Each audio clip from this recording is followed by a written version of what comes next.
Third question देखो, consider two postulates given below, given any two distinct points. Now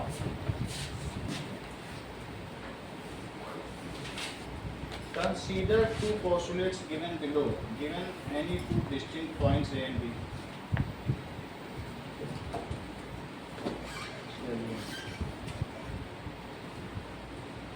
तो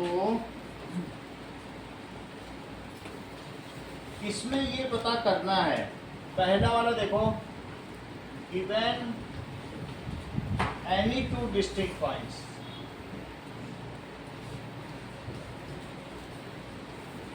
ए and B ऐसा दिया है। तुम्हें ये बताना है कि क्या इसमें कोई अनडिफाइंड टर्म है, ये बताना है। So there exist a third point C,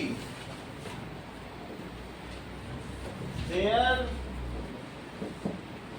exist a third point C, which is in between A and B, which is in between A and B, ऐसा कहा गया है।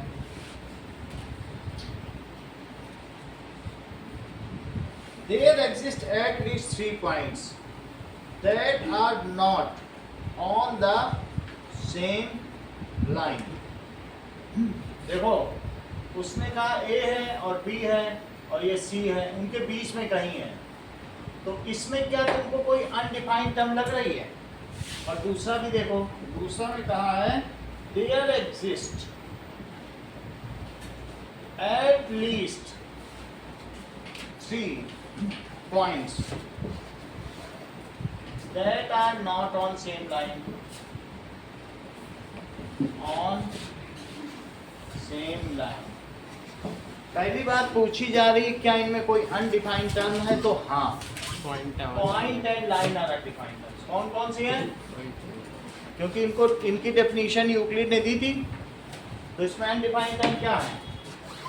तो इसका आंसर देखिए, yes, point and line are undefined terms.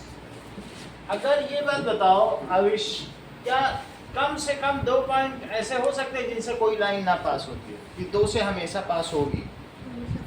चाहे कहीं भी ले लोगे तब भी हो जाएगी। तो कम से कम कितने होने चाहिए कि जिससे ये केस बनता हो कि लाइन पास हो या ना हो? 3। एक से तो बहुत सारी हो जाए। अच्छा, पॉइंट कम से कम कितने पॉइंट होने चाहिए कि तब ये हम केस सोच सकें कि लाइन पास होती है या नहीं? 3 होने चाहिए ना कम से कम, 2 से तो हो ही जाएगी। सो देयर एग्जिस्ट, वही कह रहा है there exist at least 3 point, ये तो सही है, 3 है। अगर तीनों कोलिनियर हो गए तो लाइन पास हो जाएगी, एक ही लाइन पे हुए, और तीनों नॉन कोलिनियर हुए तो लाइन नहीं पास होगी। देखो, जैसे नॉन कोलिनियर है तो नहीं पास हो रही है, और एक ही लाइन पे होते कोलिनियर तो पास हो जाती, सही है कि नहीं? अच्छा, तो इसलिए हम इसमें क्या कहेंगे, these statements are consistent। अब दूसरा आंसर क्या है? ये बिल्कुल, these statements are consistent, ये सही है।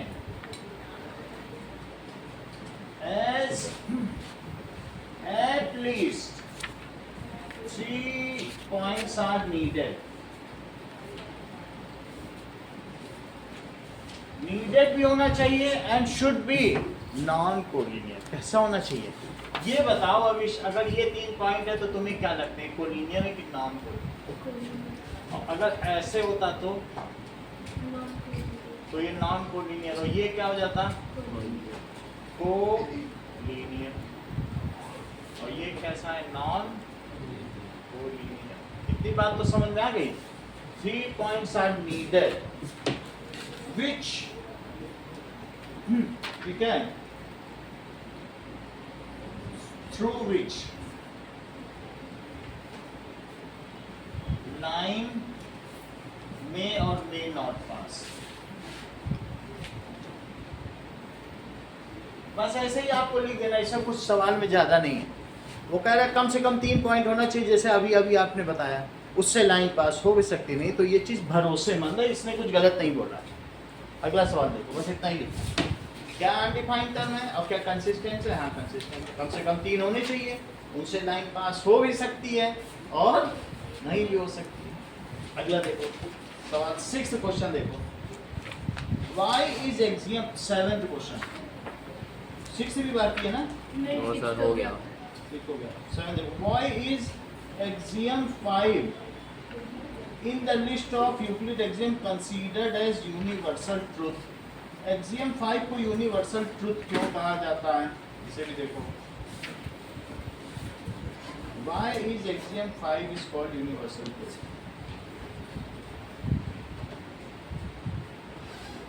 axiom 5 क्या है बताओ, बताओ। That is whole is greater than the part। तुम इसको किसी से भी पूछ लो, इवन रिक्शे वाले से बोलो तुम्हें पूरा सेफ चाहिए कि पार्ट चाहिए, तो वो क्या बोलेगा? पूरा से। तो होल इज ये एक यूनिवर्सल, सब लोग इसे जानते हैं। चलो अब इस चीज को लिखें, whole is greater than the part, it is true, it is fundamental truth।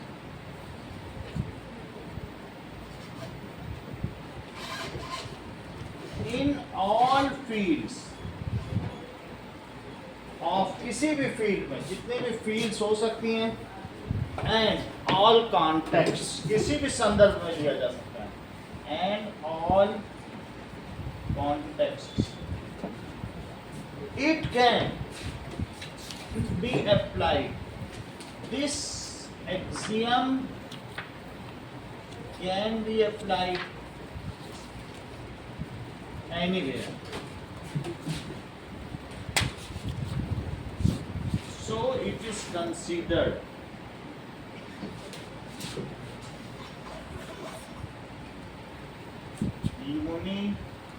Universal truth.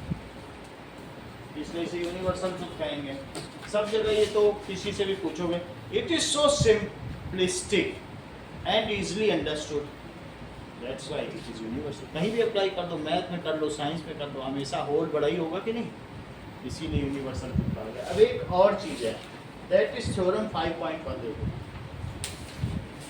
इसका भी पूछा जाता है, कभी कभी पूछा।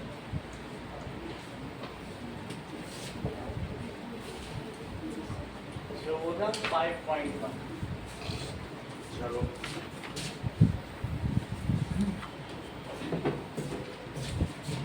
टू डिस्टिंक्ट लाइन्स, थ्योरम क्या कह रही है? Two distinct lines can not have more than one point in common, not have more than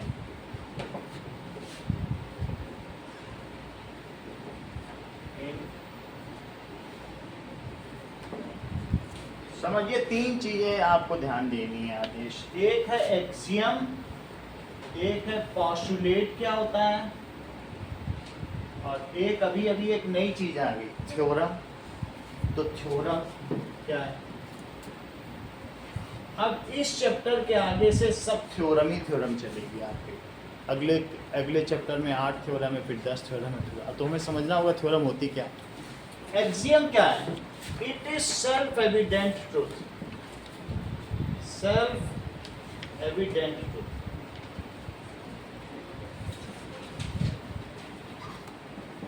need not to be proved, आवश्यकता नहीं कि इसको सिद्ध करो।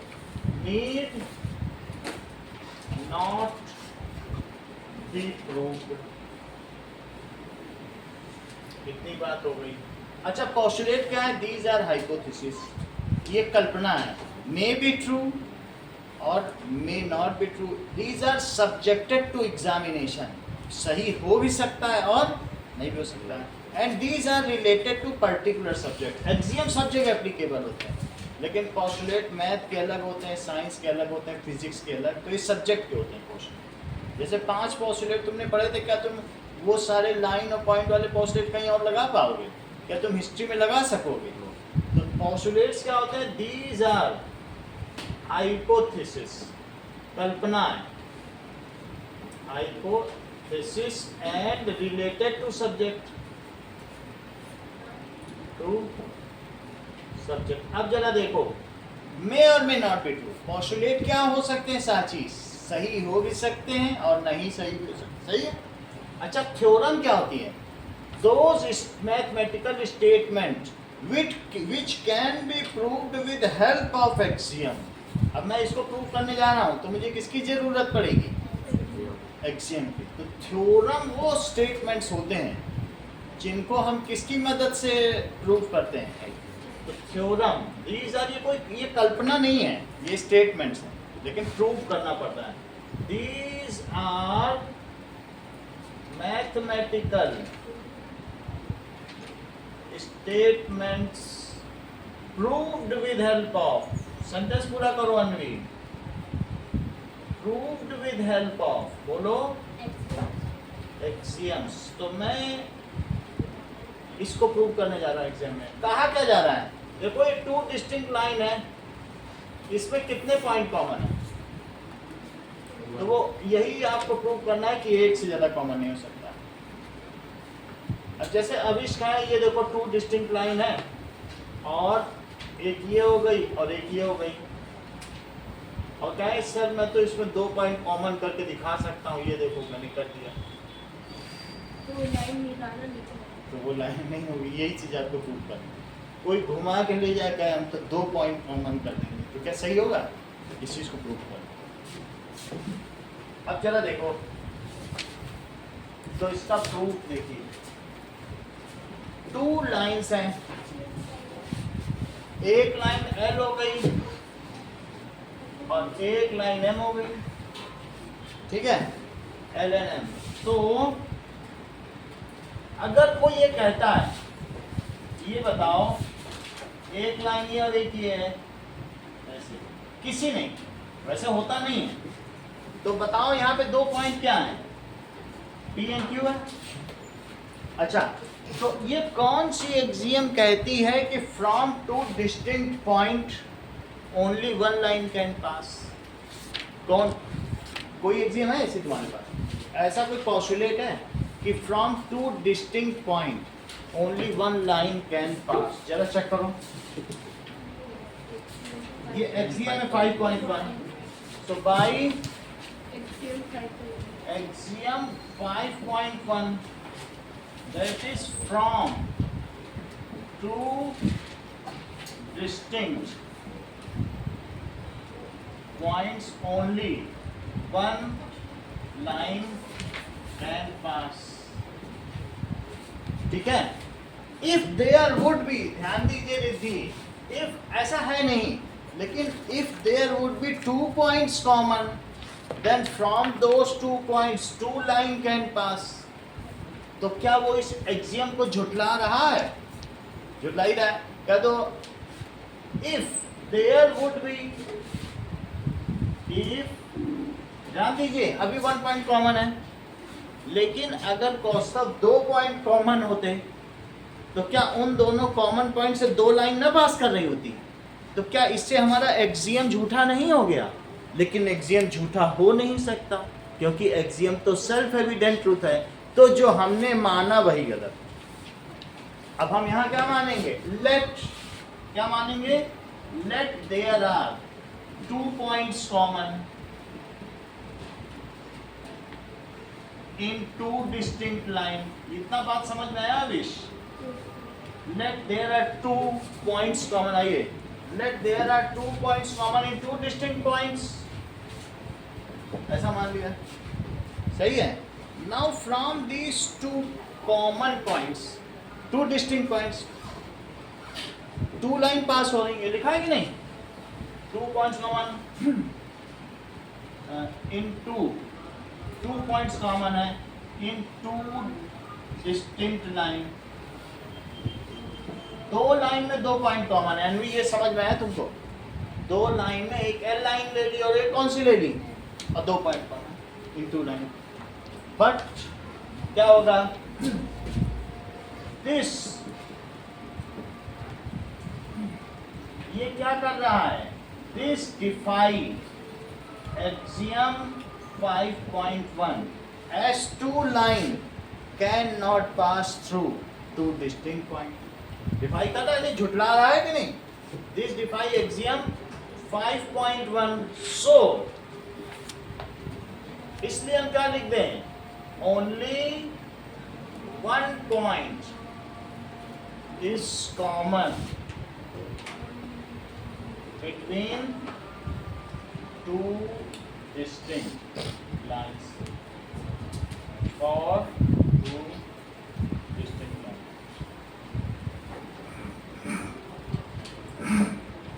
ये सिर्फ तुम्हें समझाने के लिए बताया गया है, इसको वहां बनाना नहीं। मन में आ जाए कि ऐसा फिगर होगा टू कॉम्पोनेंट, क्योंकि ऐसी लाइन बनती नहीं। अभी इसने तुरंत ही बोल दिया था कि सर ऐसे कैसे आप बना रहे हो, समझ में आया? तो ऐसे बनाना, यही बनाना लिखने के लिए, ओके। चलो, इन तीनों में से कोई क्वेश्चन नहीं आएगा, हम लोग अगले चैप्टर पर चलते, कभी नहीं आता। थ्योरम 5.1 हाँ, ये आएगा कुछ नहीं आता, जितना पहले पिछली क्लास तक पढ़ा था उतना ही आता। सही है, और भी आते हैं, वो मैं अलग अगली क्लास में जब फिर से रिवीजन पे आऊँगा तो ये सब नहीं आते। चलो, लाइन से एंगल निकालो, मैथ की बुक लाई हो? ठीक है, चलो।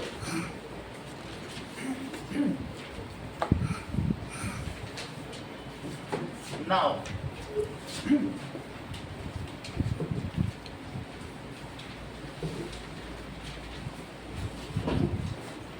lines and angles.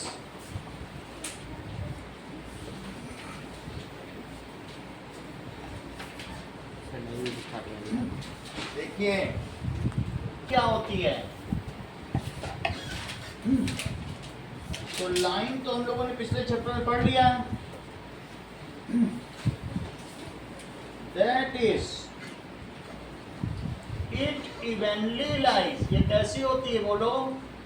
evenly lies on points and can be indefinitely extended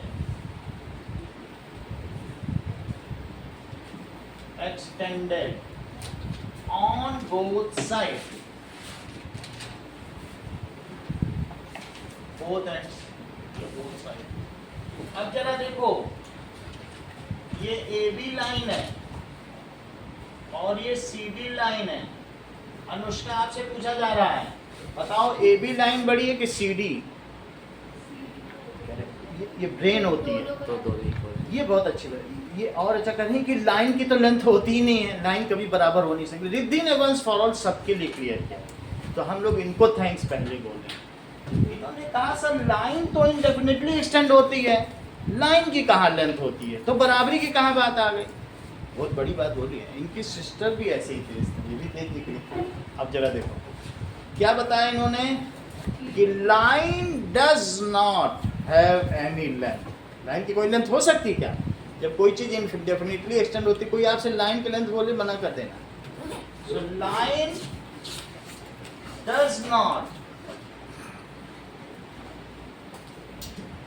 have any length.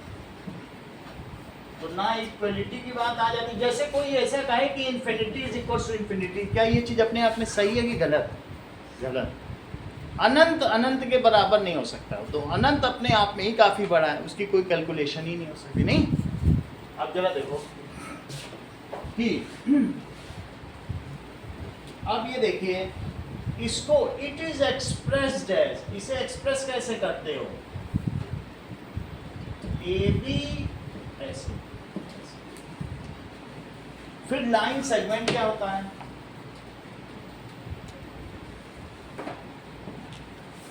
Line segment that is part of line which has end points, two end points. Part of line which has two end, इसकी length होगी। हम लोग जो चीज deal करते हैं वो सब लाइन सेगमेंट ही होते हैं, ठीक है? तो part of line which has two end points, जैसे A और B। अब ये end points हो गए, इट हैज लेंथ, इसकी लेंथ भी होगी, एंड एक्सप्रेस्ड एज, या तो तुम इसको ए बी से रिप्रेजेंट करो या ए बी, दोनों ही चलेंगे, क्योंकि ट्रायंगल में सिंपली ए बी लिखते हो कि नहीं, A B B C C D, वहां तो ऐसे नहीं बनाते हो, तो दोनों चलता है। अब तीसरी चीज देखो, रे क्या होती है। सो रे starts from one point and moves indefinitely. इसका एक स्टार्टिंग पॉइंट तो होता है, लेकिन कोई टर्मिनल पॉइंट नहीं होता। Moves indefinitely to other side, moves indefinitely to other side. So ray में क्या होगा, its initial point तो है, लेकिन कोई टर्मिनल पॉइंट नहीं। It has one initial point और no terminal point। जैसे कि सन से रे निकलती है, तो क्या सन ही उसका इनिशियल पॉइंट है, और फिर जहां जाना हो चली जाए, तो इसको हम क्या कहते हैं।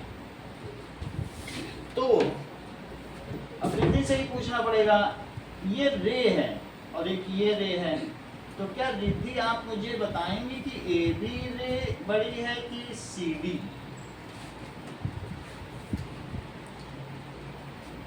लवनिका बता दीजिए। हाँ, रे हैज नो लेंथ, इसे लिखो, क्योंकि ये infinite indefinitely moves to other side.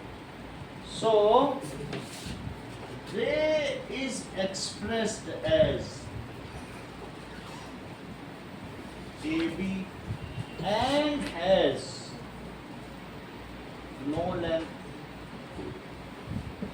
देखिए अनबी, इट हैज, इसका क्या होगा बताइए, इसका वन एंड पॉइंट होगा, लीडिंग एज तो है बट ट्रेलिंग एज इसका नहीं, सही, एक ही है।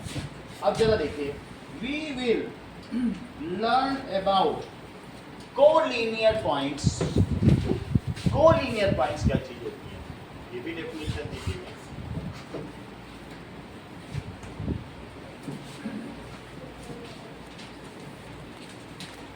Three or more points which lie on a line, इन्हें क्या कहेंगे, तीन या तीन से ज्यादा, हाँ ठीक है, through which a line can be drawn।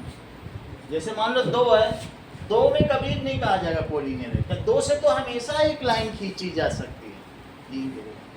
Three or more points through which a line can be drawn, इसका are called collinear points। Three and more points through which a line cannot be drawn are called non-collinear points। चलो, so collinear संरेखीय बिंदु, collinear points, three or more points through which a line can be drawn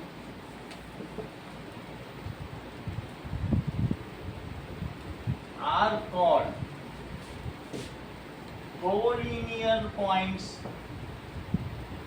For example, हमारे पास 3 points हों और उनसे एक line draw की जा सकती है, कोई एल लाइन ले लीजिए, तो ए बी सी, तो A B C are collinear. Non collinear points,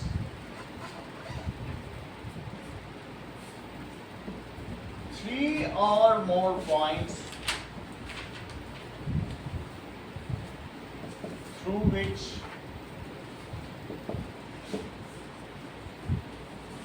a line cannot be drawn are non-collinear।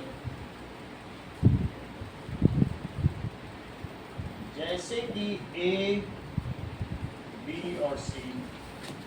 So A, B, C are non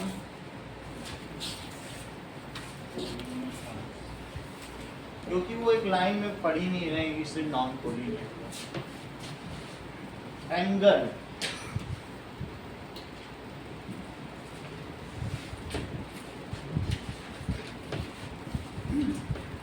what does it mean by angle? That is inclination between two rays is called angle. एक रे AB लो, एक रे AC लो. तो एक ऐसी रे जो static है और एक रोटेटिंग रे. ये स्टैटिक है और जब भी दूसरी इसके ऊपर रोटेट कर रही है तो जितना ये रोटेट करेगी तो क्या एंगल बढ़ता चला जाएगा. तो एक आपकी स्टैटिक रे है और उसके ऊपर दूसरी वाली क्या कर रही है, वो मूव कर रहे हैं. तो मूव करने से एंगल बढ़ा सकते. सही है. चलिए, तो दो रे के बीच का जो झुकाव है उसे क्या कहेंगे, inclination between two rays is called angle. सही. देखो, इंक्लिनेशन बिटवीन टू रेज इसको कहते हैं झुकाव. Between two rays is called. Now यहाँ पर टू रेज हैं तो एक ए बी रे है और एक ए सी रे है. आर रेज और एंगल सी ए बी या इसे और क्या कहा जा सकता है, बी ए सी. ये कहा जा सकता है द पॉइंट जो दोनों रे का इनिशियल पॉइंट है उसे कहेंगे को इनिशियल पॉइंट और वर्टेक्स. यहाँ ए क्या है, क्योंकि उन दोनों का ही इनिशियल है इसलिए ए को क्या कहोगे, बोलो, को इनिशियल पॉइंट या vertex. So A is called, A को क्या कहोगे, ये वर्टेक्स हो गया. को इनिशियल पॉइंट भी जानना चाहिए. को दोनों का इनिशियल हो गया ना, जैसे मैंने यहाँ इनिशियल लिखा था तो दो का अगर इनिशियल हो जाएगा को इनिशियल नहीं हो जाएगा. इट इज कॉल्ड को इनिशियल पॉइंट और वर्टेक्स. फिर एक बार एंगल वापस एक बार समझो. एंगल समझो. एंगल का मतलब है कि दैट इज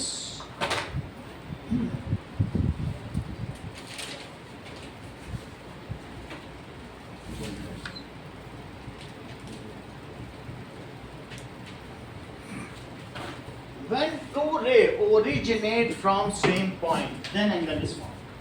अगर दो रे निकली है कहीं से, ये भी रे निकली और ये भी, तो उनके बीच में then angle is formed between them. उनके बीच में झुकाव कितना है. If two ray originate from same point then angle is formed. ऐसा बुक में लिखा हुआ है. Two ray originate from same point. So what is the gap between two ray? That is called angle. आप ऐसे समझ लो. अगर inclination समझ में ना आए तो gap भी चलता है. The gap between two rays at its originating point is called angle. ये ठीक है. देखो, the gap if two rays originate from same point then the gap, जो मैं गैप बोल रहा हूँ वही इंक्लिनेशन भी है, उनके बीच का झुकाव. then the gap between two rays, rays को तुम्हारी बुक में आर्म्स भी बोला गया है, is called angle. इसको कोण कहते हैं. now अगर मान लीजिए दिव्यांशु ये A है, ये D है और ये B है, तो इस एंगल का नाम बताओ. Sir angle A B D. आप बताओ बेटा. Angle B. ये अच्छा बता रहे, आप भी बोलो. ये अच्छा बता रहे. BAD 7 से पढ़ते आ रहे हो, अभी 2 साल में कैसे भूल गए ये दो कैसे जान गए. ऊपर से देख के बोलो. That is B A B A, बीच में लिखा जाएगा एंगल, बी से शुरू करके यहाँ, या कुछ लोग बी से भी शुरू करके बोल सकते, तब क्या बोलोगे? डी से अगर शुरू करें तो सिर्फ तब भी बीच में ए आएगा, बोलो। B A D. No no, B A D तो बोल दिया ना, अब बी से डी शुरू, तो बताओ। ए डी बी ए। ए बीच में आएगा, तब इसका क्या नाम होगा? और डी ए बी, सही है। कहने का मतलब है कि यहाँ पर एक ट्रायंगल है, ट्रायंगल में ये ए है, ये बी है, ये सी है, इस एंगल का नाम बताओ। डी बीच में लिखना है, ए बी सी। तो एंगल ए बी सी, और नाम बताओ। सी बी ए। तुम तो जानने अच्छा जानते हो सी बी ए। एक चीज फिर और पूछेंगे जब इतना ही तुम्हें आता है तो, इसका भी बताओ। इसका ए सी बी। एक और बताओ। बी सी ए सी बी, ये चीज बनानी पड़ेगी, इसको एंगल लिखा जाता है, ऐसे बनाना पड़ेगा। एक और बताओ। बी सी ए। तो अच्छा बता रहे हो, फिर एक और बताओ।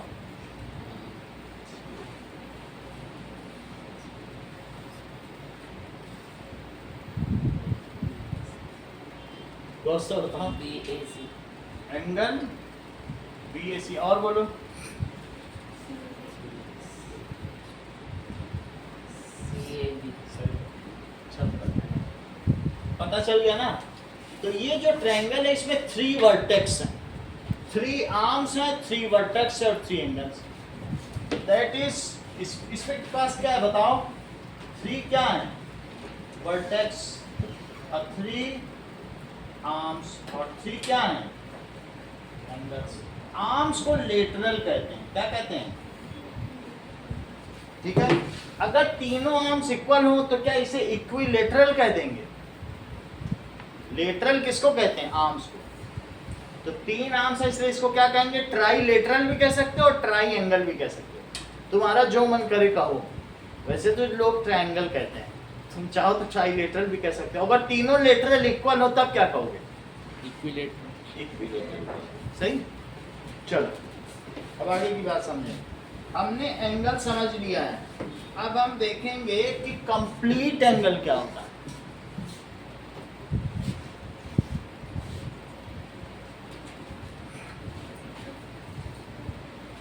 ये देखो,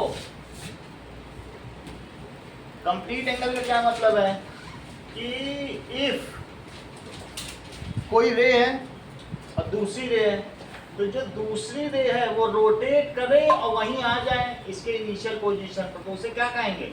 कंप्लीट एंगल। उसी से उठे और उठते उठते पूरा घूम कैसे आ जाए, तो उसे क्या कहेंगे? 1 रिवोल्यूशन।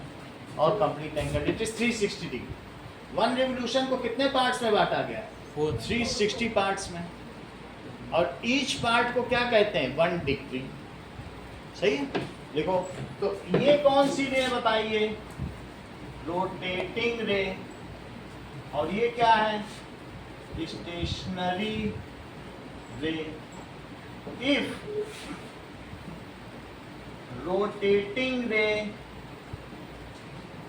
ठीक है, रोटेट्स फ्रॉम, इस तरफ एक्स एक्सिस कही जाती है, रोटेट्स फ्रॉम एक्स एक्सिस। और कैसे चले बताओ? घड़ी ऐसे चलती है कि क्लॉकवाइज है कि एंटी क्लॉकवाइज है? ये एंटी क्लॉकवाइज। तो rotates from X axis anti clockwise, anti clockwise, and come back again to X axis. और कहाँ आ जाए फिर से? And come back again to x-axis, then it is called 1 revolution. इसे क्या कहेंगे? Then it is called 1 revolution. पूरा घूम जाए तो उसको क्या कहेंगे? यानी हर चीज घुमा के रख दो पूरी, उसको कहते हैं रिवॉल्यूशन। ऐसे रिवॉल्यूशन हिस्ट्री में भी हुए हैं। अभी हम लोग लुई 16 का चैप्टर पढ़ने जा रहे हैं 1-2 दिन में, that is revolution in France. पढ़ने जाएंगे कि नहीं?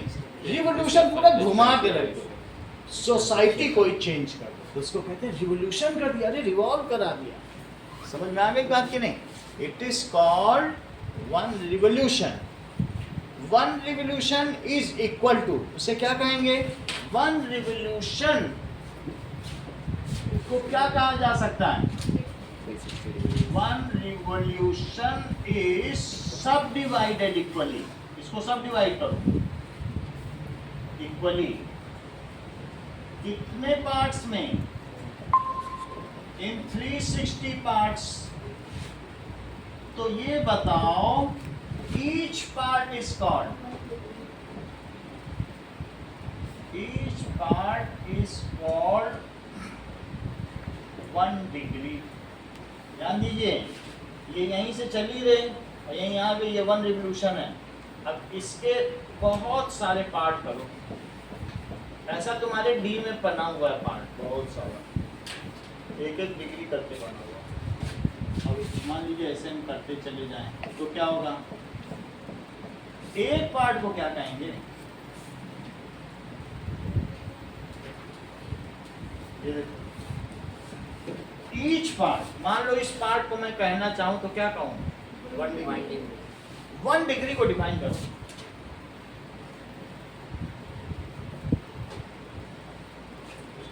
One by 360th part of 1 revolution is called 1 degree.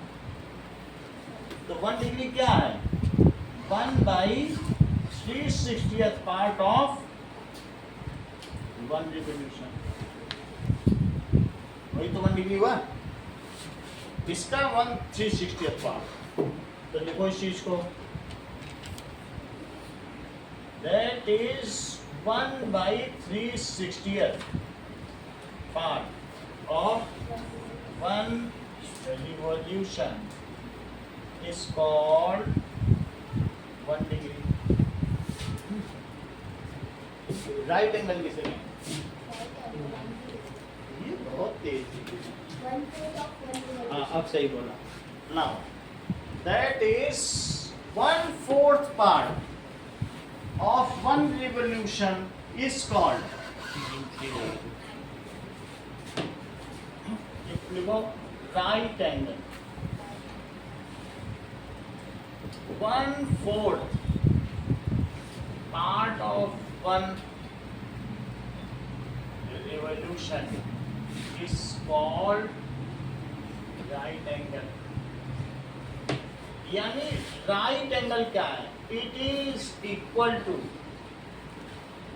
90 degree. तो राइट एंगल क्या है? 1/4 पार्ट ऑफ 1 रिवॉल्यूशन। लेकिन थोड़ी देर पहले तुमने अभी 1 रिवॉल्यूशन को कितना बोला था?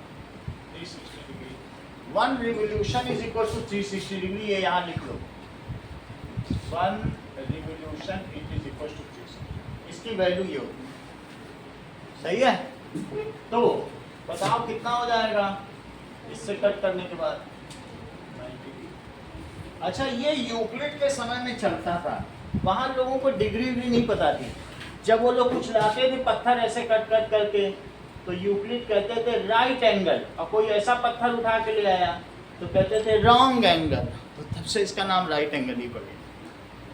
अच्छा, पत्थर सीधे होंगे तब तो उनका पिरामिड चलेगा ना, तो कहते थे राइट एंगल, रॉन्ग एंगल। सही? What does it mean by straight angle? Straight angle 180 degree. half 90. half part of 1 revolution. That is straight angle. That is half part of 1 revolution. Is called straight angle. So it is half of 1 revolution, half of 360 degree, that is 180 degree। तो इसको बनाने के लिए कैसे दिखाना पड़ेगा? ये 180 degree है, इसको बनाने के लिए कैसे दिखाना पड़ेगा? तो इसको आप कैसे बोलोगे? Don't forget to make arrow आरिश, that is A B C. तुम्हारी बुक में सब रे बनी हुई है तो ऐसे दिखाना पड़ेगा, यहाँ पर भी एरो दिखाओगे। वास्तव में यहाँ ये इनका कोई इनिशियल पॉइंट ये है, यहाँ ए, ठीक है, ए बी सी यहाँ पर भी, तो angle A B C Divyanshu यहाँ कितना है?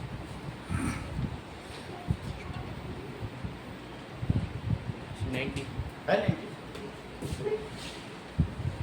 Angle A B C Divyanshu यहाँ पे कितना है? 180। क्योंकि बी बीच में ये ऐसे घूमते घूमते वहीं ऐसे आ गई, घूमी यहीं से थी, इसका इनिशियल पॉइंट सही। तो ये 180 डिग्री है, इट इज स्ट्रेट एंगल। अब कुछ और भी एंगल्स हम समझें, दैट इज एक्यूट एंगल, न्यून कोण, एक्यूट एंगल, ठीक है। सम कोण, सरल कोण, न्यून कोण। एक्यूट एंगल कम हो, किससे कम हो? एंगल 0 से ज्यादा, 90 से कम। 0 से x ज्यादा होना चाहिए और 90 से any angle greater than 0 but less than 90। Any angle greater than 0 degree but less than 90 degree is called acute angle। लवनिका, इन दोनों में मुझे बताओ एक्यूट एंगल कौन सा है, पहला वाला कि दूसरा वाला?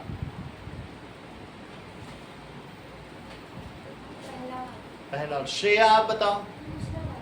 दूसरा ठीक लगा, इट इज साउंडिंग कूल। हाँ आदेश।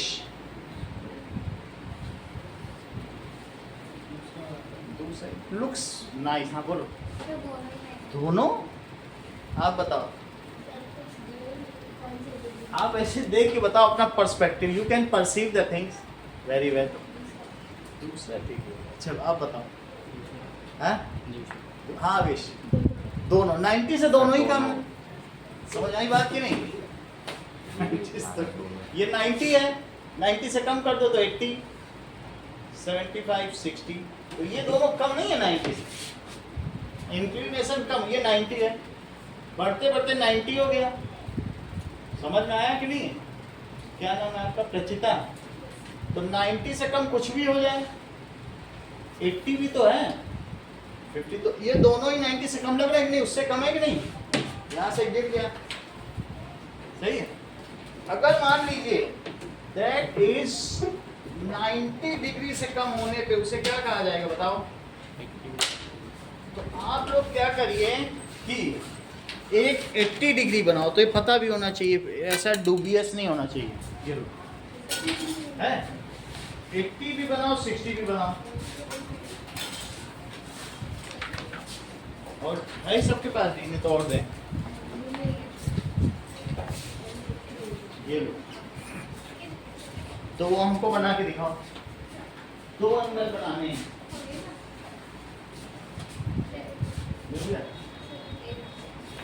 चलो।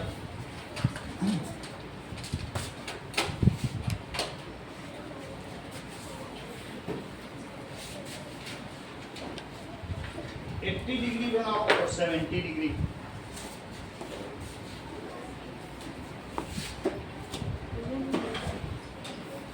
देखो डी में कैसे करोगे?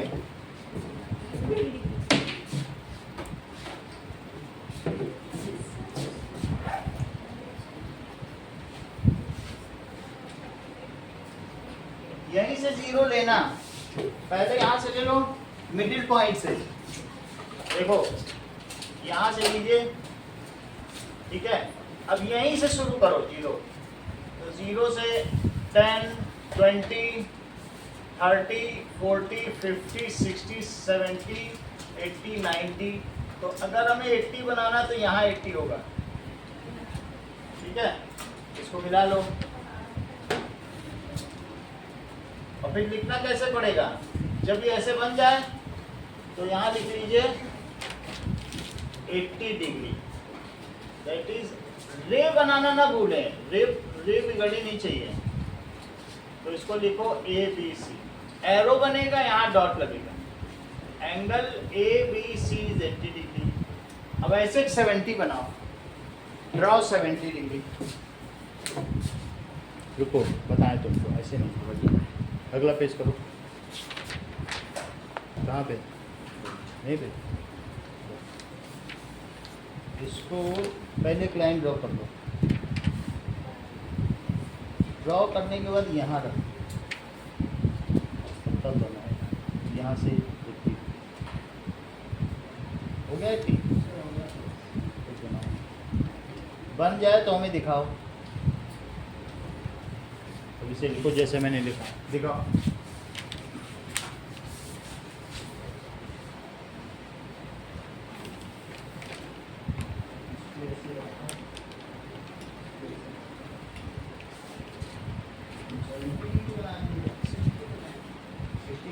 जो एंगल है वहाँ लिखो, ये कितना है, कौन सा 60 कौन सा 70 लिखो, तुम्हें बताओ।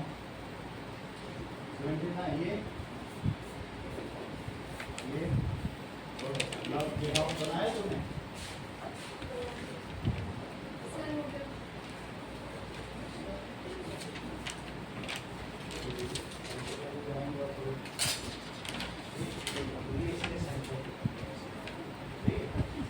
सर हो गया।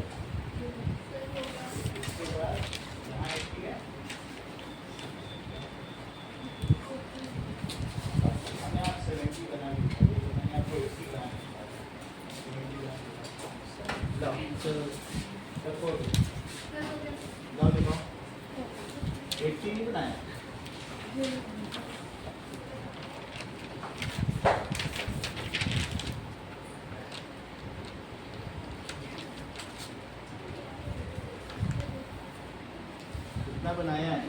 70 डिग्री बनाया ना? ठीक है। सर हो गया।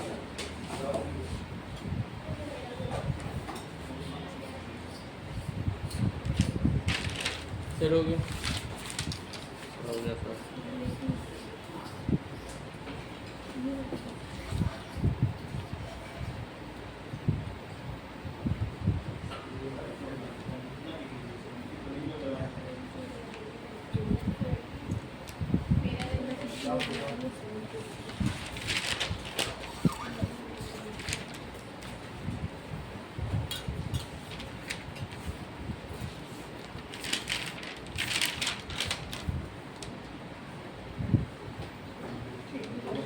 लाओ देखो, दिखाओ इधर किसका हुआ, बनाए?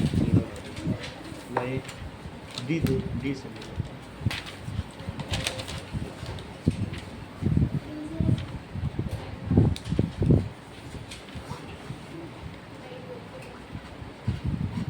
सही। तो इस तरीके से आपको पता चल गया। इसमें से 3 एंगल आपने बनाए, इसमें से कौन सा एक्यूट है? बोलो। तीनों। तीनों, क्योंकि 90 से कम है तो वो एक्यूट हो गया ना।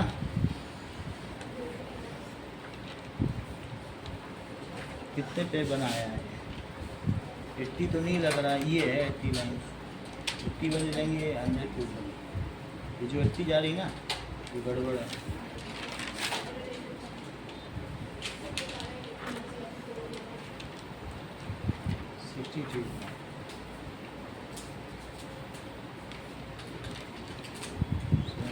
ठीक है। अब देखो, these are, जैसे मैं आपकी बुक से देखूं तो मेरे हिसाब से ये 70 डिग्री करीब करीब लग रहा है, और ये देखो तो 40 डिग्री, जो भी हो, बोथ आर एक्यूट एंगल। ठीक है, बन गया। कितना बना है? ठीक है। अब देखो, next is obtuse angle. Obtuse angle क्या होता है? 90 That is x 90 डिग्री से तो ज़्यादा हो, but it should be less than 180 degree. तो ऐसा 120 डिग्री, आपको 120 और 150 बनाना है, दो बना के दिखाओ।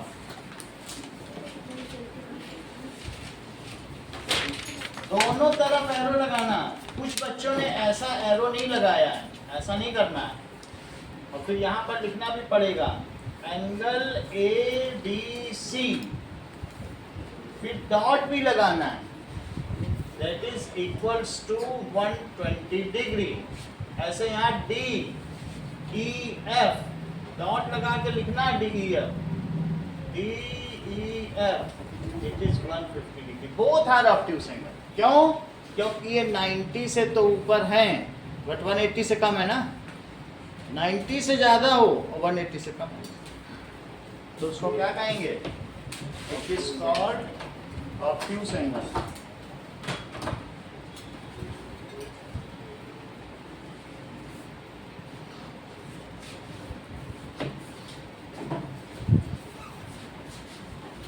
एंगल लिखो, बीच में लिखने नहीं है, लिखो कितना है, तो मुझे पता चले। परसेंट क्यों लिखोगे?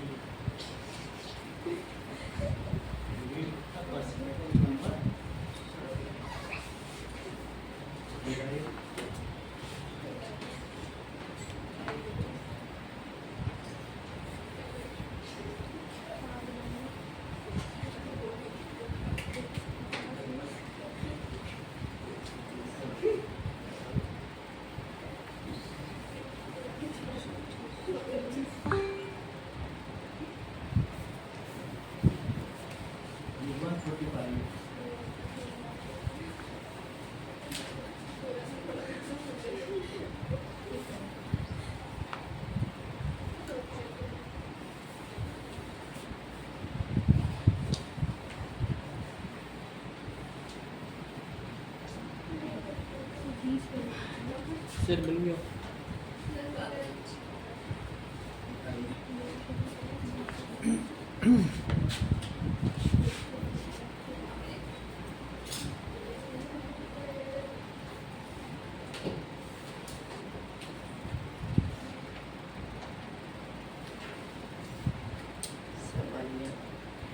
बच गया सर। ये कितने पे? 120 ना? सही है। सर आपको क्या आ गया? ये 150 है।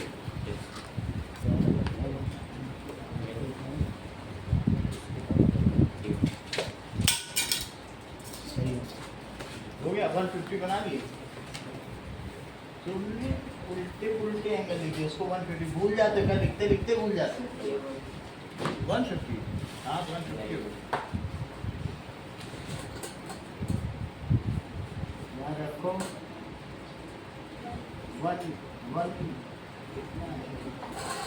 5 डिग्री 125 बनाया है, 125 बना दिया। 120 पे लेना था, 150 में लिखो। सही। अब आगे की बात करें तो एंगल के बारे में तो तुमको पता चल गया है ना, इसका तो नहीं है ना, तो पता चल गया। एक एंगल और बनवाएंगे, that is reflex angle. What does it mean by Sir, reflex? more than 180. The angle which is more than 180 is called reflexive angle. ठीक है, रिफ्लेक्स एंगल देखो, द एंगल 180 से ज्यादा हो और 360 से कम हो, उसे क्या कहेंगे? Reflexive. That is the angle which is greater than 180 degree but less than 360. the angle which is greater than 180 degree but less than 360 degree is called reflex angle. अब तुम्हारे पास एक ऐसा D है और D में यहाँ से लाइन शुरू होती है तुम्हारी, ऐसे होती है कि नहीं? फिर 1 2 यहाँ से होती है, नीचे तो थोड़ा प्लास्टिक है ना उसमें। तो अगर मैं आपसे कहूँ कि ड्रॉ 210 डिग्री तो बोलो 180 कितना हो गया? 180 से एक्स्ट्रा कितना है इसमें? 30 डिग्री। तो आप एक लाइन ड्रॉ करो और D को उल्टा रखो, D को उल्टा ऐसा लाइन करो कि ये लाइन इसमें आ जाए। पहले एक लाइन ड्रॉ कर लेना। तो अब यहाँ पर ये आपकी लाइन है, ये लाइन जो ड्रॉ करोगे ये ऐसी लाइन है, ये भी लाइन ड्रॉ कर ली और इसी के आगे बस 30 पड़ जाना, 30, क्योंकि ये तो 180 हो ही गया, 30 एक्स्ट्रा लेना, उल्टा डी रख लो, कैसा रख लो, एक लाइन आप बना लो, कौन सी लाइन बनाओगे बोलो, ए बी बना लोगे ना, और यहीं से 30 एक्स्ट्रा ले लेना, और फिर इसके बाद जब 30 ले लो और उसमें 180 और आ जाएगा। आप ऐसा भी कर सकते हो, पूरी लाइन लो, एक डॉट लगाओ और डॉट के आगे 30 जोड़ दो, फिर इसको 180 210 पूरी लाइन ले लो, ये भी एक जगह डॉट लगा दो, अब 30 ड्रॉ कर लो उल्टा, और फिर इसको आप हटा दो, तो कितना हो जाएगा, 180 वो था और 30 है, तो पूरा कितना हो जाएगा 210, इतना करके तो दिखाओ। सर लिखेंगे इसको कैसे? आपको इसमें रिफ्लेक्स एंगल निकालना, यहाँ पे बनाया एक कितना एंगल बनाया बताओ, एक 30 उल्टा बना लोगे, ये लाइन भी हटा देना और इस पूरे एंगल को कितना लिख देना 200, क्योंकि 180 प्लस 30 वो लाइन मिटा देना, 30 ड्रॉ कर लो उल्टा और 180 पूरी लाइन बनाओ, एक डॉट बनाओ उसको।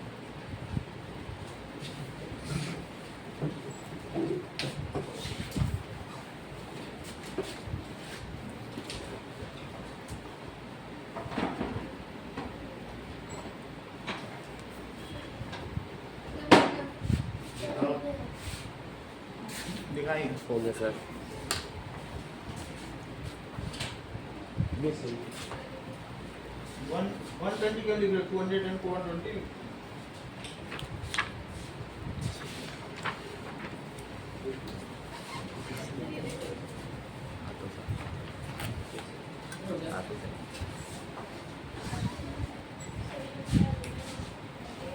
अब ठीक है। अब आप लोगों को सारे एंगल पता चल चुके हैं, रिफ्लेक्स एंगल भी पता चल चुका है। सो हाँ, हमने देख लिया आपका सही बनाए, तो इसमें एक डॉट बनाओ, डॉट बनाने के बाद इसे ऐसे रखो, यहाँ पे डॉट बनाए, ठीक है, फिर ऐसे रखने के बाद 30 डिग्री बनाओ,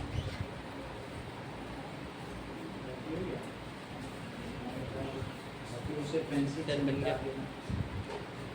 180 तो तुम्हारे हाथ में है ही है, और ये 30 एक्स्ट्रा हो गया तो फिर चलो आगे हो गया ना। ओके ना, हमें रिफ्लेक्स एंगल पता चल चुका है। अब देखिए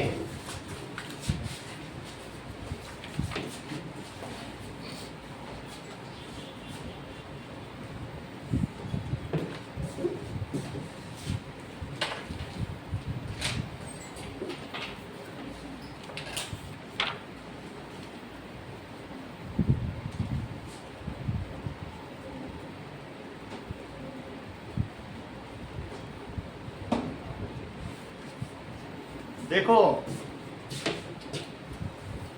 सम of any angle and its reflex angle is, Rachita sentence complete करो।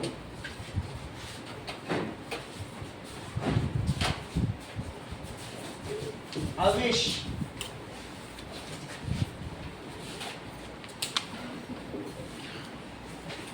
अनुष्का जी कहती हो ना। अब जरा चेक करो, इनका कहने का मतलब है ये एक एंगल है, कौन सा एंगल है, ए बी सी, इसमें एरो लगा दो, डॉट लगा दो, ये डॉट ही ए है, जब मैं डॉट लगा रहा हूँ वही ए है, और ये डॉट ही सी है, सही है। ये कौन सा एंगल है बताओ, ये वाला angle, angle A B C, ये मुझे बताओ आरिश, ये कौन सा एंगल, हर चीज बता देते हो, that is reflex angle ABC. जो छोटा है उसे तो एंगल बोल दो, और उसके दूसरी तरफ वाला तो 180 से बड़ा होगा, उसे रिफ्लेक्स बोल दो, और उन दोनों के सम को अनुष्का ने क्या बता दिया, 360 degree. That is A complete angle, इसे क्या कहेंगे, कंप्लीट इनका कहना है कि एंगल ABC और प्लस रिफ्लेक्स एंगल ABC वो कितना हुआ, सही है। तो अगर मान लीजिए Lavanika, what is the reflex angle of 60 degree? 300. सही है। Find reflex angle of 60 degree, question है, क्वेश्चन 1। तो क्या कहा जाएगा, 60 डिग्री plus reflex of 60 degree, it is 360 degree. तो बोलो रिफ्लेक्स ऑफ 60 डिग्री क्या हो जाएगा, दैट इज 300। कैसे लिखा जाएगा बोलो, 360 माइनस 60 डिग्री, 300 आ गया कि नहीं, बोलो। तुम्हें बात समझ में आ गई है?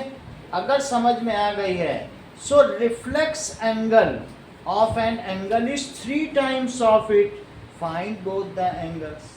किसी एंगल का रिफ्लेक्स उसका 3 गुना है, दोनों की वैल्यू बताइए, बोलो श्रेया। आदेश, क्वेश्चन पढ़ो, ठीक है। Reflex angle of an angle is 3 times of it, find both the angles। X होगा 90 डिग्री और रिफ्लेक्स एंगल होगा 270 डिग्री। ठीक है, तो let an angle is x और its reflex angle क्या हो गया, 3x। और बोलो एंगल प्लस रिफ्लेक्स एंगल का फार्मूला क्या होता है, क्या 360 डिग्री। तो एंगल तुमने x लिया और उसका रिफ्लेक्स क्या लिया, 3x। तो इसकी वैल्यू कितनी हो गई, 360। तो 4x क्या हो गया, 360। तो बोलो x कितना हो गया, 90 डिग्री। और फिर 3x कितना हो गया, ये भी निकालो, 3 into 90, that is 270। या फिर इन्होंने ऐसा मन में सोच लिया होगा कि ये 90 और यही तो इसका 3 गुना है कि नहीं। तो 90 ये हो गया और इसका 3 गुना क्या हो गया, that is 270 डिग्री। ज़्यादा चीज़ें नहीं पूछ रहे हैं आदेश, आपसे यही पूछ रहे हैं, if an angle and its reflex angles are equal, find both angles. Avish 180, ठीक है कि नहीं। चलिए आगे की बात करो, कितनी बात हो गई ना। If sum of 2 angles is 90 degree, Lavanika sentence complete करो। If sum of 2 angles is 90 degree, then such pair of angles are called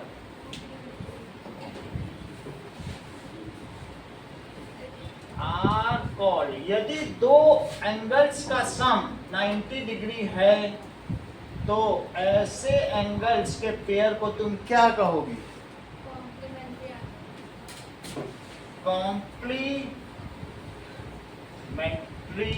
angles, उनको पूरक कोण कहा जाता है, ठीक है।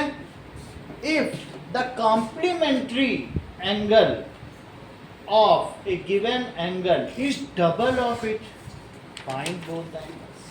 अगर उसका कॉम्प्लीमेंट्री एंगल उसका डबल है तो क्या तुम दोनों एंगल बता सकती हो। आरिश, क्वेश्चन क्या दिया है, a प्लस बी अगर 90 है तो तुम a और b को क्या कहोगे, complementary are called complementary angles, सही है। If in pair of complementary angles one angle is double of other, find both angles. Prachita, दोनों एंगल बताओ, बताइए।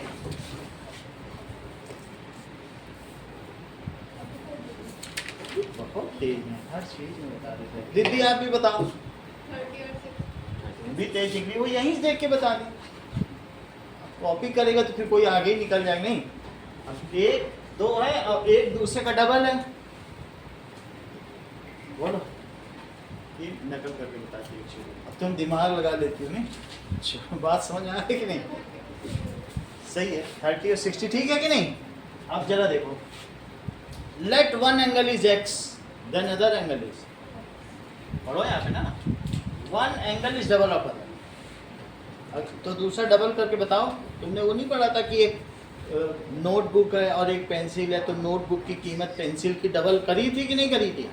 तो तुमने y को 2x लिखा था कि नहीं? वो जो चैप्टर था लीनियर इक्वेशन। तो अगर एक एंगल x है और दूसरा उसका डबल है, तो दूसरा एंगल कितना हुआ? 2x है कि नहीं? Late one angle is x, तो दूसरा कितना हुआ? यहाँ देखो ना, मान लीजिए एक एंगल x है और दूसरा उसका ट्रिपल था, तो तुमने 3x लिखा था, 3 गुना। तो x का 3 गुना क्या होता है? 3x। एक एंगल x है और दूसरा उसका डबल है, तो क्या लिखोगे? 2x। लिखोगे कि नहीं लिखोगे? देखो, let one angle is x, तो other angle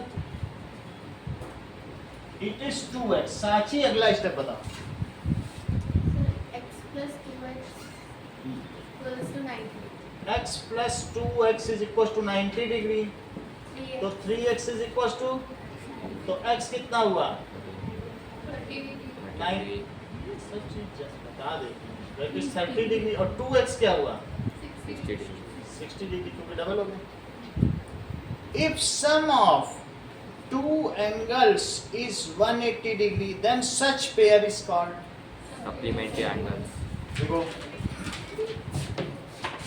if sum of two angles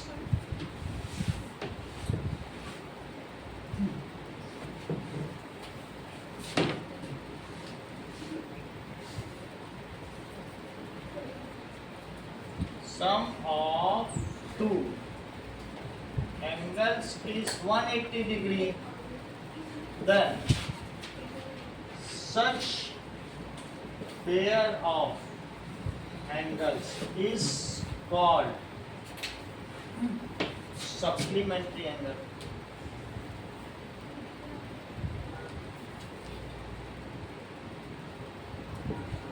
ऐसा है, उसे supplementary angle कहते हैं।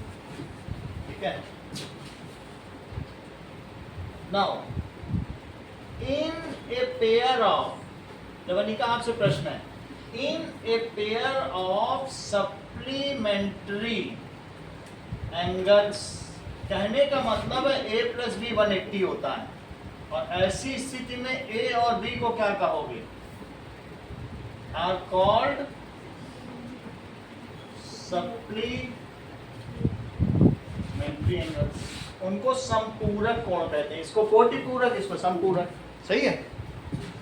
If a pair of supplementary, in a pair of supplementary angles, one angle is right angle, find other। बोलो ना मनिका, एक वो बता रहा है, एक बता ही नहीं रहा है। कह रहा एक एंगल राइट एंगल है, दूसरा पूछ, दूसरा भी right angle. दूसरा भी राइट एंगल। चेक कर रहे हैं, ये कह रहे हैं कि a प्लस बी 180 और एक एंगल राइट एंगल, तो b कितना हो गया? 90 डिग्री हो गया। सही है। चलो अब देखिए,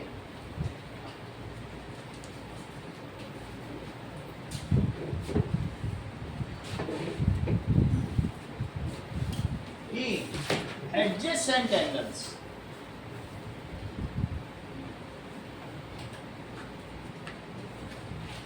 adjacent angles क्या होता है? ये देखिए, जैसे adjacent का मतलब पड़ोसी, ये दोनों एंगल आपस में एक दूसरे के पड़ोसी हैं। जैसे कि बी ए सी, बी यहाँ लिखो डॉट लगा, और सी A D,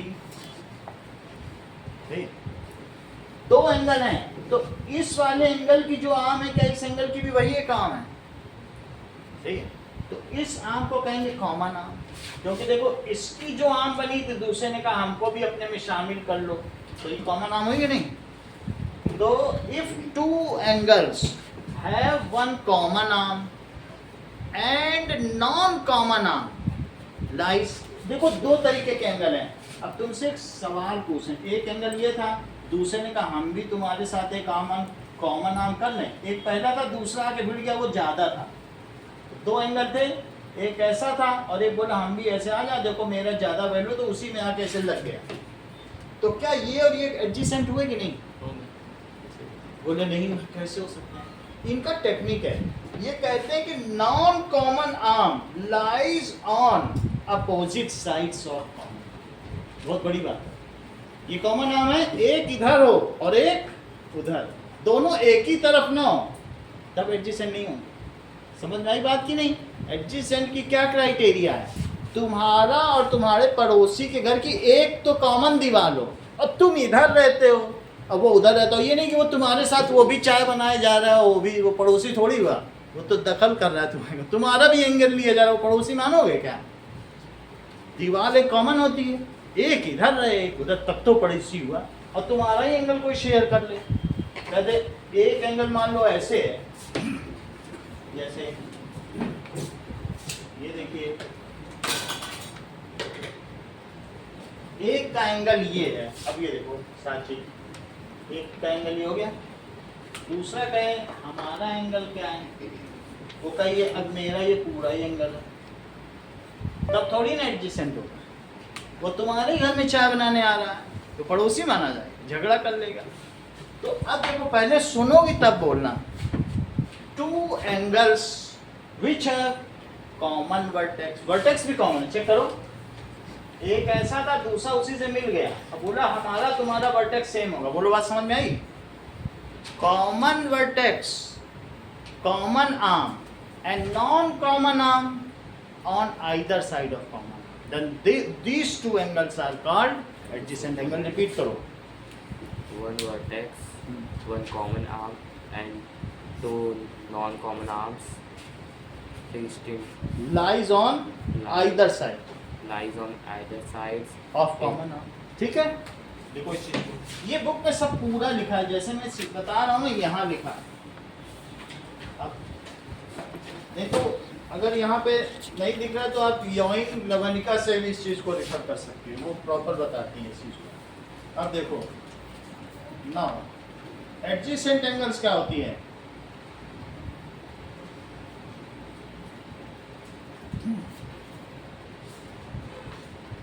if two angles,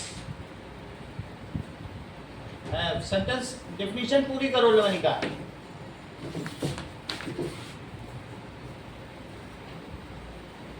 ठीक है, जमाई लेती रहो, आप बोलो।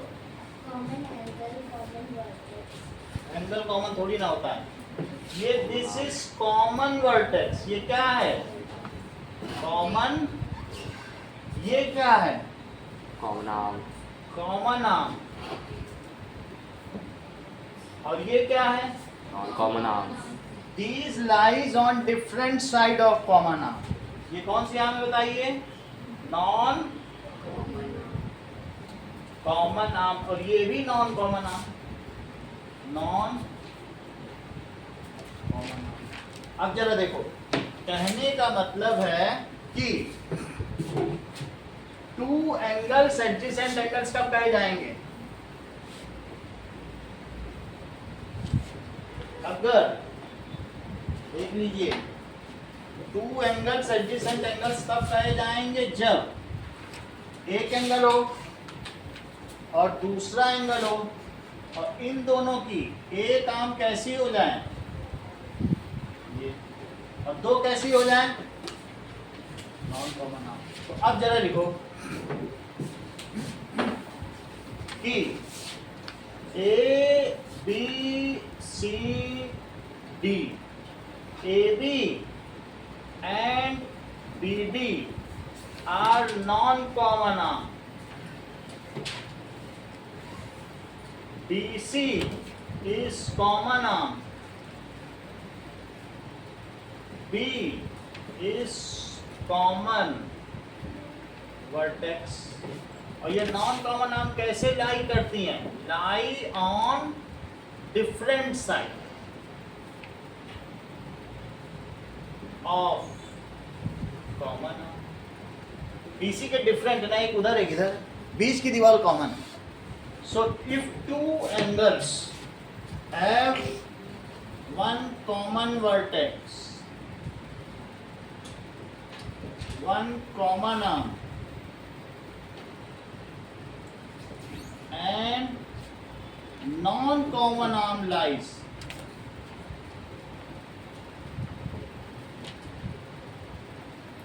on different side of common arm, then these are called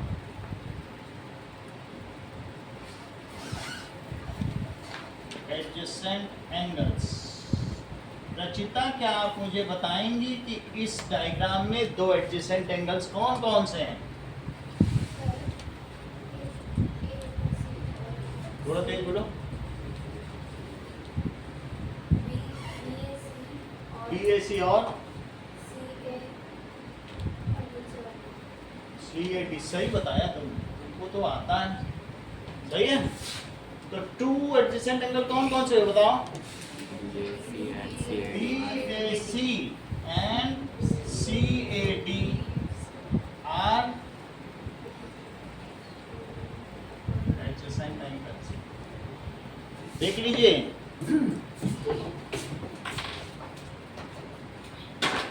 अगली बात, linear pair of angles. Sir बोलिए. ये मोबाइल हटा दो, बॉस तो बोल रहा है. ये वाला है नहीं, ये वाला है? कोई है नहीं. हाँ, बता दे. इसको है नहीं रहा. तो हटा दिया ना तुम. सर कोई है नहीं. चलो अब देखो,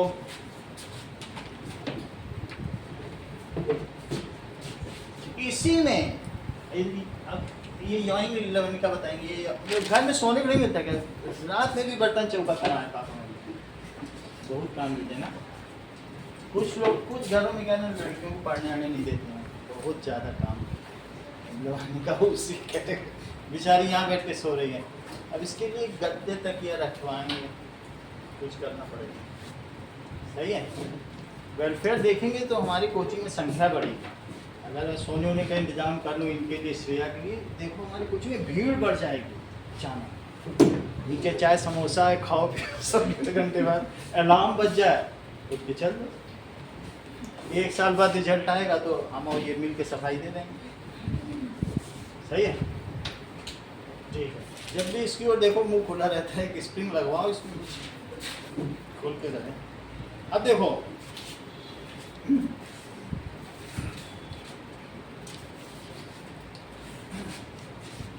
ये बात समझिए. लीनियर पेयर ऑफ एंगल हम बोलेंगे, तुम बोल देना, ज्यादा कुछ सोचना ही नहीं. देखिए, इन एडजेसेंट एंगल्स. सही है. या ये भी कह सकते हो कि अगर मान लीजिए इफ ए रे स्टैंड्स ऑन ए लाइन, रे किस पे खड़ी हो जाए? लाइन पे. Then the adjacent angles are called linear pair of angles. Repeat कर. If a ray stands on a line, the adjacent angles are called, are called linear pair of angles. दिमाग कितने से पूरा बताया, जैसे हमने बताया वही बताया कि नहीं. इफ अ रे, हमें लग नहीं जाता बता पाएगा, और बता दिया. If a ray stands on a line, एक रे किस पे खड़ी हो? लाइन पे. देन ये दोनों एडजेसेंट है ना. देखो ये नॉन कॉमन आर्म है. If a ray stands on a line, then linear pair of angles are, then the adjacent angles are called linear pair of angles. अगर एक एक रेखा एक किरण एक रेखा पर खड़ी हो तो उसके जो पड़ोसी कोण हैं उनको रेखीय युग्म कहा जाता है। इसको डिफाइन करो, what is linear pair of angle? If a ray standing on a line and adjacent angles rays adjacent angles, तो उसके एडजेसेंट एंगल्स लीनियर पेयर है। 8th में तुमने खूब यूज किया है, ऐसी बात नहीं कि पहली बार आ रहा, ये जस्ट रिकैपिटुलेशन है, पढ़ चुके हो बार बार, रिपीट करो प्रचिता।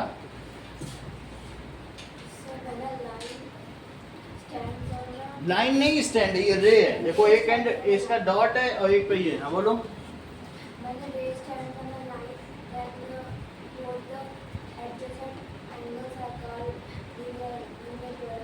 करेक्ट, आप भी बताएं अभिष। If a ray stands on a line and its adjacent angles are congruent. देखो इस चीज को, इफ अ रे stands on a line then adjacent angles are called linear pair of angles। देखिए ए बी, यहाँ दो डॉट लगा दीजिए, सी और डी। लवनिका, क्या आप मुझे बताएंगी यहाँ लीनियर पेयर ऑफ एंगल्स कौन से हैं और उनका सन क्या होगा?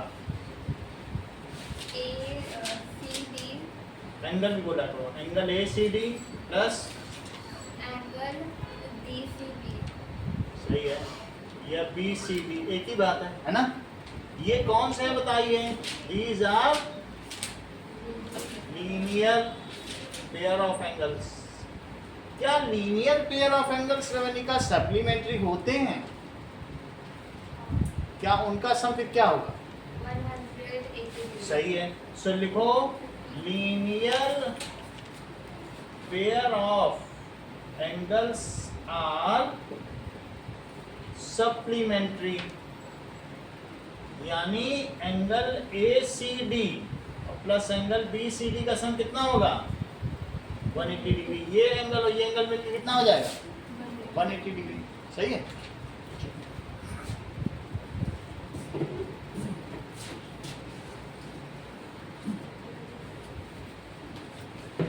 एक सेंटेंस पूरा करो। If adjacent angles are supplementary, अगर एडजेसेंट एंगल्स सप्लीमेंट्री हो गए देन क्या होगा? ठीक है,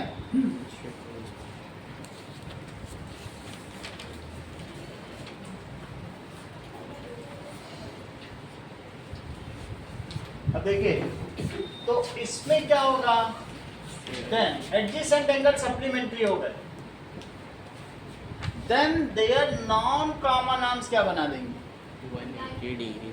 form a line, non common arm एक लाइन में होंगे कि नहीं? फॉर्म से line, then their non common arm forms a line. फिर से समझो अभी इस चीज को, अगर एडजेसेंट एंगल ही सप्लीमेंट्री हो जाए 180 डिग्री तो क्या non common arm 180 degree line नहीं बना देंगे? बना देंगे, क्योंकि फिर एक लाइन होनी चाहिए ना। अब जरा आप मुझे देखिए और बताइए कि आपको एक्सियम 6.1 आता है कि एक्सियम 6.2? चेक करो जरा, पहले 6.1 देखो और पढ़ो। Axiom 6.1, are you familiar with this? क्या कह रहा है? जो अभी अभी हम लोगों ने पढ़ा है वही एक्सियम 6.1 है। जरा पढ़ें इसको। Axiom 6.1, it is self evident truth. If a रे, एक्सियम का मतलब है उसमें कोई प्रूफ की जरूरत नहीं, वो सबको पता है। If a ray stands on a line, on a line, जैसा कि प्रचिता ने भी बोला देन द सम ऑफ, देखो एक रे स्टैंड है, देन द सम ऑफ, अभी लवनिका ने अभी बोला आपके सामने, हमने कुछ बताया था क्या उनको, अपने आप ही बोला, then the sum of adjacent angles is 180, यही लिखा पढ़ो, then the sum of adjacent angles is 180 degree. अच्छा, जो एक्सियम इसका उल्टा 6.2 इसका कन्वर्स है, किसका उल्टा है? 6.1 कन्वर्स ऑफ 6.2 उसका उल्टा है। अब उल्टी बात करेगा कि अगर उल्टा लिखो, if adjacent angle is 180 then non common arm form से ना, फिर ऐसे नहीं बोलेंगे, फिर ऐसा बोलेंगे, यही चीज लिखेंगे लेकिन उल्टा चलो। If adjacent angle, sum of adjacent angle is 180 degree, तो तब क्या होगा बताओ? है वही diagram, sum of adjacent angle is 180 degree, तो क्या बोलोगी Shreya? Non common arm form से ला। If sum of adjacent angles is 180 degree, then non common arms form a line. अब देखो अभी ये तुम दोनों बता दोगे, और भी जो भी दोनों बता देगा इंडियन 6.2, उसके लिए पेन से चलो।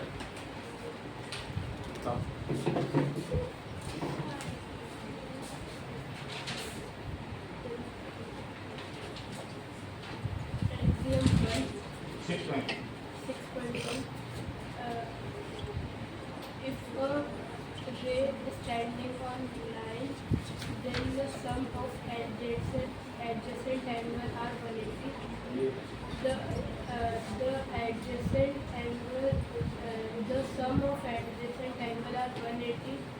Then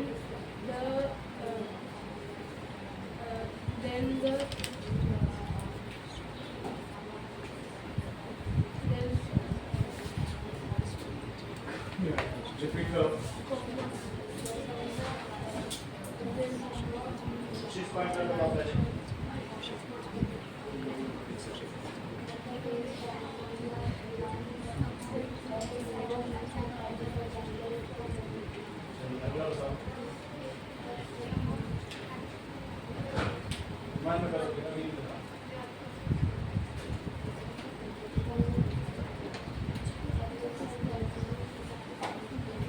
बोलो।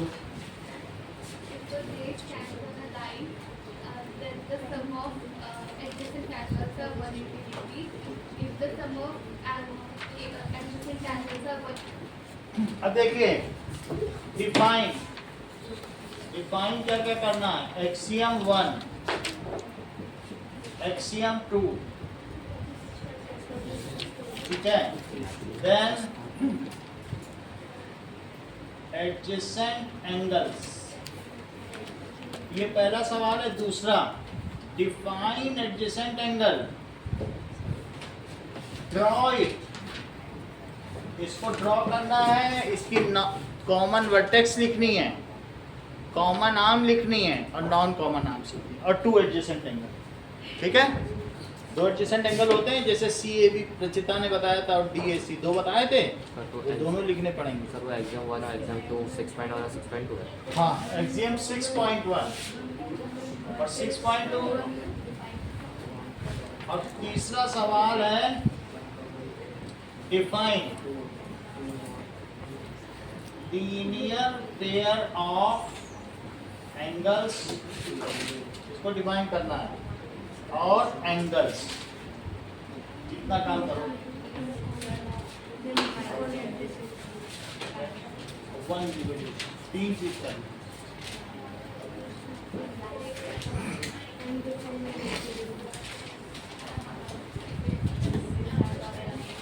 चलो, इतना करते ही छुट्टी भी हो जाएगी। ये लो।